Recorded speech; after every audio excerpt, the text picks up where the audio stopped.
இங்கே நடந்து கொண்டிருக்கின்றது. இந்த இதற்கு நிறைய விஷயங்களை சொல்லலாம்.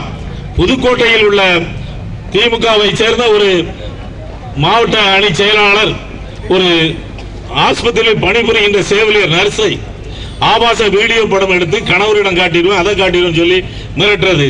அதே போல சிந்தாதிரிப்பேட்டையில ஒரு 10ஆம் வகுப்பு படிக்கும் மாணவிக்கு பாலியல் தொல்லை. இப்படி எங்க இருந்தாலும் சரி. அதே போல அண்ணா நகர்ல ஒரு 10 வயது சிறுமிக்கு பாலியல் தொல்லை. இப்படி சொல்லிக்கிட்டே போகலாம். அதற்கு மேல மகளிர் காவல் நிலையத்தில் தண்ணீர் கேன் போடுகிற ஒரு 35 வயதுடைய மகளிருக்கு ஒரு பாலியல் தொல்லை. இப்படி எத்தனையோ பாலியல் தொல்லைகள் நடந்து கொண்டிருக்கிறது. ஏன் திமுக ஆட்சி நடந்து கொண்டிருக்கிறது. கனிமொழி எம்பி பேசிக் கொண்டிருக்கின்றார்.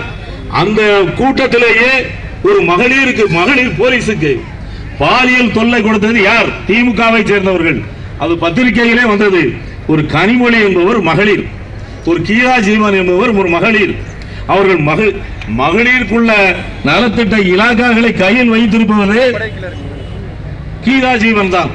இவர்கள் எல்லாம் இந்த பிரச்சனைக்கு மகளிருக்கு ஆதரவாக இல்லாமல் அவர்கள் விரோதமாக செயல்படுகிறார்கள் என்பதுதான் இன்றைக்கு முக்கியமான நிகழ்வாகும்.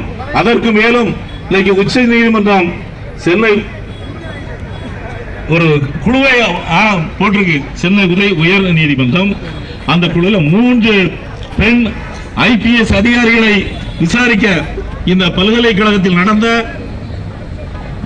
பாலியல் வன்கொடுமையை விசாரிப்பதற்காக இன்னைக்கு 3 பெண் IPS அதிகாரிகளை ஹைகோர்ட் நியமித்து அந்த விசாரணை நடைபெற இருக்கிறது.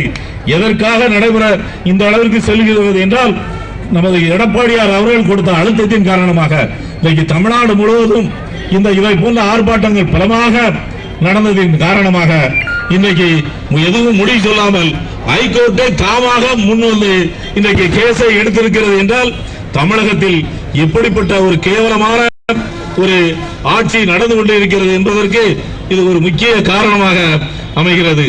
இதற்கு மேலும்